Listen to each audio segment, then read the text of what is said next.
Hello ನಮಸ್ಕಾರ, ಎಲ್ಲರೂ ಹೇಗಿದ್ದೀರಾ? ನಾನು ನಿಮ್ಮ ಪ್ರೀತಿಯ ಮೇಘ.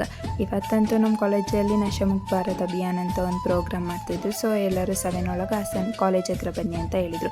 ಸೊ ನಾನು ಬೇಗ ಇದ್ದು ರೆಡಿಯಾಗಿ 6:30 ಒಳಗೆ ಹಾಸನ್ಗೆ ಹೋದೆ. ಹಾಸನ 6:30 ಹೋದ್ರು ಖಾಲಿ ಫುಲ್ಲು. ನನ್ನ ಫ್ರೆಂಡ್ ಬರ್ತೀನಿ ಅಲ್ಲೇ ವೆಯ್ಟ್ ಮಾಡು ಅಂದರು. ಸೊ ನಾನು ಅಲ್ಲೇ ವೆಯ್ಟ್ ಮಾಡ್ತಿದ್ದೆ. ಅವಳು ಬಂದು ಆಮೇಲೆ ನಾವು ಬೈಕಲ್ಲಿ ಹೋದ್ವಿ ಅಲ್ಲಿಂದ. ಅವಳಂತೂ ತುಂಬ ಮುದ್ದಾಗಿ ಕಾಣ್ತಾಯಿದ್ಲು. ಎತ್ನಿಕ್ ವೇರ್ ಹಾಕಿದ್ರಿಂದ ತುಂಬ ಚೆನ್ನಾಗಿ ಕಾಣ್ತಾಯಿದ್ಲು. ಎಷ್ಟು ಜನ ದೃಷ್ಟಿಯಾಗಿದ್ದು. ಆ ಪ್ರೋಗ್ರಾಮ್ ಯಾವ ಥರ ಅಂದರೆ ಅಂಗದಾನ, ಮಹಾದಾನ ಮತ್ತು ಡ್ರಗ್ಗಿಂದ ದೂರ ಇಡಿ, ಈ ಥರ ಬೇಸಸ್ ಮೇಲೆ ಪ್ರೋಗ್ರಾಮ್ ಮಾಡಿದರು. ಆ ಪ್ರೋಗ್ರಾಮಲ್ಲಿ ಹಾಸನಲ್ಲಿ ಫಾರ್ಮಸಿ ಕಾಲೇಜು ಮತ್ತು ನರ್ಸಿಂಗ್ ಕಾಲೇಜು ಯಾವ್ಯಾವ ಮೆಡಿಕಲ್ ಕೋರ್ಸ್ ಇದೆ ಹಾಸನ ಡಿಸ್ಟಿಕಲ್ಲಿ ಆ ಕಾಲೇಜ್ ಸ್ಟೂಡೆಂಟ್ಸ್ ಎಲ್ಲ ಸೇರಬೇಕಿತ್ತು. ಅವರೆಲ್ಲ ತುಂಬ ಜನ ಅಂದರೆ ತುಂಬ ಜನ ಬಂದಿದ್ದರು. ಕಾಲೇಜುಗಳಿಂದ ಎಲ್ಲ ಕಾಲೇಜಿಂದನೂ ಬಂದಿದ್ದರು.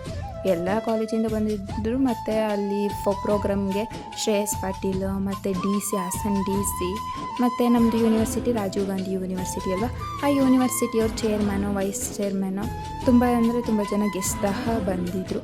ಅವರಲ್ಲಿ ಸ್ಟೇಜ್ ಮೇಲೆ ಭಾಷಣ ಮಾಡ್ತಿದ್ರೆ ನಮ್ಮ ಹತ್ರ ಫೋಟೋ ಮುಗ್ದಿರಲಿಲ್ಲ. ಅವ್ರು ಲಾಸ್ಟಲ್ಲಿ ಬಲೂನ್ ಹಾರಿಸಿದ್ರು. ಮತ್ತು ಇದು ಸ್ಟೇಡಿಯಮಲ್ಲಿ ಯೂನಿಕ್ ಥರ ಕಾಣಿಸ್ತು ಇದು ಮರ. ಮತ್ತು ಅವರಲ್ಲಿ ಸ್ಟೇಜ್ ಮೇಲೆ ಭಾಷಣ ಮಾಡ್ತಿದ್ರು. ನಮ್ಮ ಕಡೆಗೆ ನಾವು ಫೋಟೋಸ್ ತಗೊಂಡು ನಿಂತಿದ್ವಿ. ತುಂಬ ಚೆನ್ನಾಗಿತ್ತು. ತುಂಬ ಜನ ಸೇರಿದರು. ಎಲ್ಲ ಹುಡುಗಿರೆಲ್ಲ ಫೋಟೋಸ್ ತಗೋತಾಯಿದ್ರು. ಹುಡುಗರು ಬರೀ ಗೇಮು. ಅಲ್ಲಿಂದ ಹಾಸನ ಸ್ಟೇಡಿಯಮ್ಮಿಂದ ವಾಕಥಾನ್ ಸ್ಟಾರ್ಟ್ ಮಾಡಿದರು, ರ್ಯಾಲಿ. ಹಾಸನ ಸ್ಟೇಡಿಯಮ್ಮಿಂದ ಗೌರ್ಮೆಂಟ್ ಸೈನ್ಸ್ ನರ್ಸಿಂಗ್ ಕಾಲೇಜ್ ತನಕ ವಾಕಥಾನ್ ಇತ್ತು. ಸೊ ಹಂಗಾಗಿ ಹೇಳಿದ್ರು, ಅಲ್ಲಿಂದ ರ್ಯಾಲಿ ಸ್ಟಾರ್ಟ್ ಮಾಡಿದ್ರು. ನಮ್ಮ ಕಾಲೇಜವರಂತೂ ಮಕ್ಕಳು ಬೇಗ ಬಂದವ್ರೆ ಅಂತ ಹೇಳಿ biscuit, milk shake, water bottle ಈ ಥರ ಎಲ್ಲ ತಗೊಬಂದು ಕೊಡ್ತಾಯಿದ್ರು. ರ್ಯಾಲಿಲಿ ಹೋಗ್ಲಿ ಅಂತ.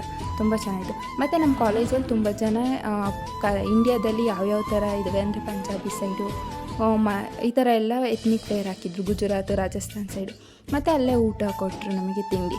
ಬೆಳಗ್ಗೆ ಬೇಗ ಹೋಗಿದ್ವಲ್ಲ, ಹಂಗಾಗಿ ಅವರೇ ತಿಂಡಿ ಕೊಟ್ಟರು, ಬಿಸಿಬೇಳೆಭಾತು. ಅಲ್ಲಿಂದ ಅದು ಮುಗಿಸ್ಕೊಂಡು ಕಾಲೇಜಿಗೆ ಬಂದು ಕಾಲೇಜಲ್ಲಿ ಸ್ವಲ್ಪ ಅಲ್ಲಿ ಸಾಕಾಗಿಲ್ಲ ಅಂತ ಹೇಳ್ಬಿಟ್ಟು ಕಾಲೇಜಲ್ಲಿ ಸ್ವಲ್ಪ ಫೋಟೋಸ್ ತಗೊಂಡು ಅಲ್ಲಿಂದ ಫೋಟೋಸ್ ತಗೊಂಡು ಬಂದ್ವಿ. ಮತ್ತು ಅಲ್ಲಿ ನಮ್ಮದು ಫ್ರೆಂಡ್ಸ್ದು ಮತ್ತು ಸಿಂಗಲ್ ಫೋಟೋಸ್ ಎಲ್ಲ ತೆಗೆಸ್ಕೊಂಡು ಅಲ್ಲಿಂದ ಹೊರಟ್ವಿ. ಅಲ್ಲಿಂದ ಹೊರಟ ತಕ್ಷಣ ಸ್ಟ್ಯಾಂಡಿಗೆ ಬಂದ ತಕ್ಷಣ ನಂಗೆ ಹೆಂಗೋ ಬಸ್ ಇತ್ತು. ಸೊ ಹಂಗಾಗಿ ಬಸ್ಸಲ್ಲಿ ಬಂದು ಬೇಗ ಮನೆಗೆ. ನಾವೆಷ್ಟೇ ದೊಡ್ಡವರಾದರೂ ಈ ಟ್ರೈನ್ ಹೋಗೋದು, ಫ್ಲೈಟ್ ಹೋಗೋದು ಮಾತ್ರ ಹೋಗ್ತಾ ಇರೋದು ಮಾತ್ರ ಬಿಡೋಲ್ಲ ನೋಡೋದನ್ನ. ಮನೆಗೆ ಬಂದಮೇಲೆ ನಮ್ಮ ಮುದ್ದು ಇದ್ದವಳು ಬಾ ಹಸ ನೋಡ್ಬಾ ಕರು ಹಾಕಿತ್ತಲ್ಲ ಹೊಸದು, ಅದು ನೋಡ್ಬಾ ಅಂತ ಹೇಳಿ ಕರ್ಕೋಗಿ ಇದು ಮಾಡ್ತಾಯಿದ್ಲು.